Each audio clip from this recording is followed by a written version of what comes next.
1/2 litre எண்ணெய் காய்ச்சறதுக்கு 1/2 litre தேங்காய் எண்ணெய்.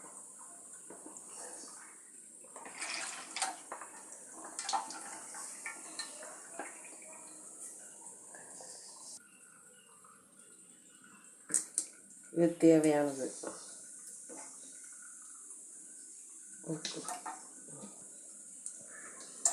ஒரு 100 எண்ணெய் போட்டால் போதும். இங்கே எண்ணெய் காஞ்சிருக்கு. வெந்தயம், கரிஞ்சீரகம்,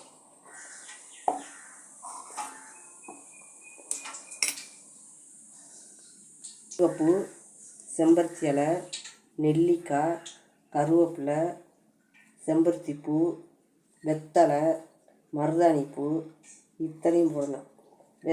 வெத்தலை எதுக்கு சேர்க்கணும்னா தலைவலி வராமல் இருக்கிறதுக்கு, அதுக்கு சேர்க்குறது. இது மருதாணி பூ வாசனைக்கு எண்ணெய் நல்லாயிருக்கும்.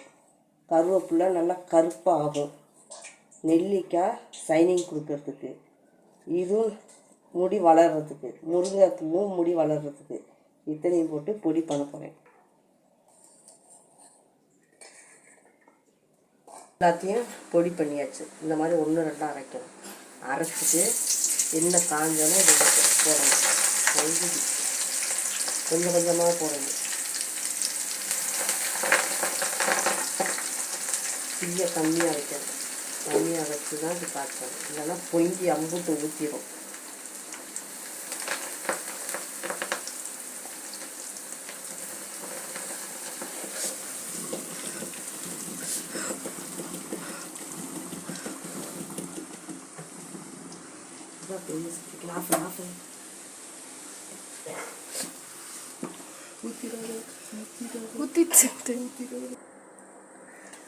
எல்லாத்தையும் போட்டாச்சு.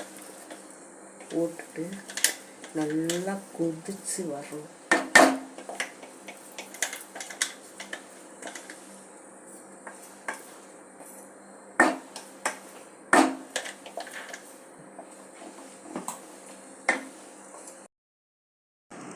இந்த கலருக்கு வரணும்.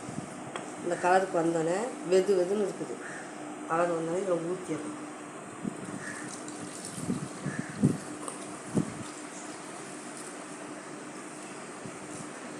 இரும்பு சட்டியாக இருந்தால் அப்படியே வச்சிடலாம். இது இரும்பு சட்டி இல்லை எங்கள்கிட்ட. ஈய சட்டியில் வச்சதுனால உடனே நீங்கள் வடிச்சிட்டோம். இரும்பு சட்டி இருந்துச்சுன்னா அதில் வச்சா நல்லாயிருக்கும். இந்த இதை வெதுன்னு ஆறுனதுக்கப்புறம் இதை கலந்துடணும். இதை கலந்ததுக்கப்புறம் சாதாரணமாக நம்ம தலைக்கு தேய்ச்சிக்கலாம். தேய்ச்சி குளிக்கணும்னு அவசியம் இல்லை. டெய்லி தேங்காய் எண்ணெய் யூஸ் பண்ணுற மாதிரி தேய்ச்சிக்கணும். தேய்ச்சிங்கன்னா நல்லா முடி வளரும்.